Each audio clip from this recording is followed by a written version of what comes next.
Indonesia harus mewaspadai pecahnya konflik di Laut China Selatan seiring dengan adanya resesi ekonomi dunia yang saat ini terjadi.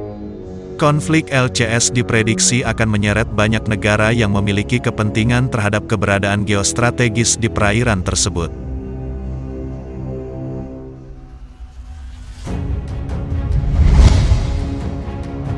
Panglima TNI periode tahun 2013 sampai tahun 2014, Muldoko, mengingatkan, jika di LCS pecah konflik, maka akan ada dua negara utama terlibat di dalamnya, yakni Tiongkok dan Amerika Serikat. Tidak tertutup kemungkinan, konflik di LCS akan menjadi pemantik pecahnya Perang Dunia Ketiga.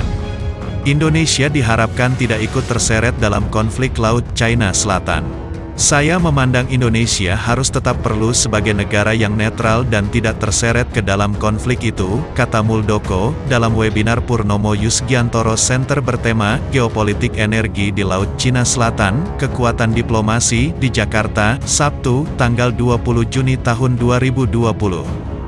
Menurut Muldoko, Indonesia memiliki posisi yang sangat strategis di LCS atau di perairan Natuna Utara. Jangan sampai Indonesia terseret ke dalam konflik yang justru melibatkan dua raksasa dunia.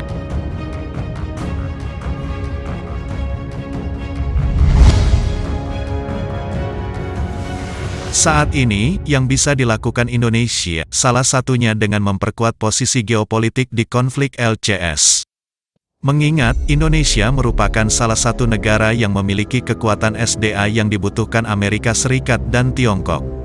Selama ini, kata Muldoko, ada sejumlah negara yang memiliki kepentingan di LCS, seperti Taiwan, Vietnam, Filipina, Brunei Darussalam, Malaysia, dan Tiongkok itu sendiri.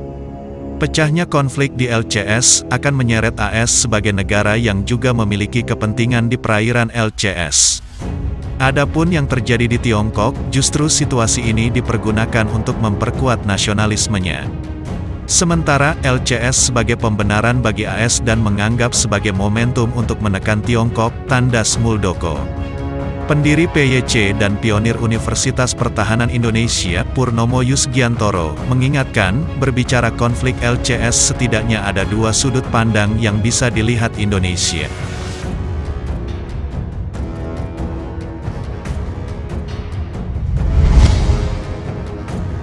Pertama, menyingkapi adanya 9 titik garis tradisional putus-putus yang diklaim Tiongkok dan keberadaan sumber daya alam yang ada di sana.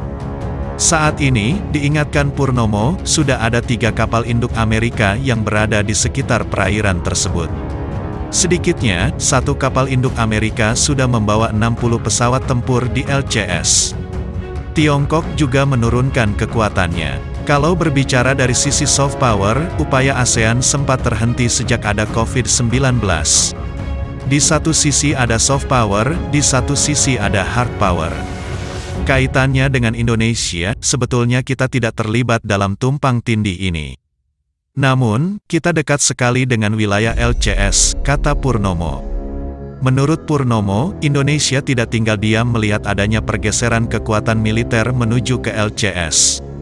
Indonesia sudah memperkuat perairan Natuna dengan menurunkan kekuatan armada militer, mulai dari fregat, korvet dan lain sebagainya.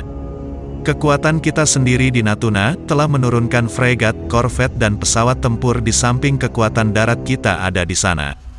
Tentu kekuatan diplomasi juga bisa kembangkan dengan baik, tandas Purnomo. Pengamat pertahanan, Andi Wijajanto, menjelaskan, saat ini Tiongkok sudah menjadi kekuatan utama di Asia Timur. Pengembangan kekuatan militer Tiongkok sama sekali tidak terpengaruh dengan adanya pandemi COVID-19. Sekarang pembangunan kekuatan angkatan laut terbesar di dunia dipegang Tiongkok dan sudah melampaui AS. Pembangunan kekuatan militer Tiongkok sangat konsisten sejak tahun 1979, kata Andi Wijayanto.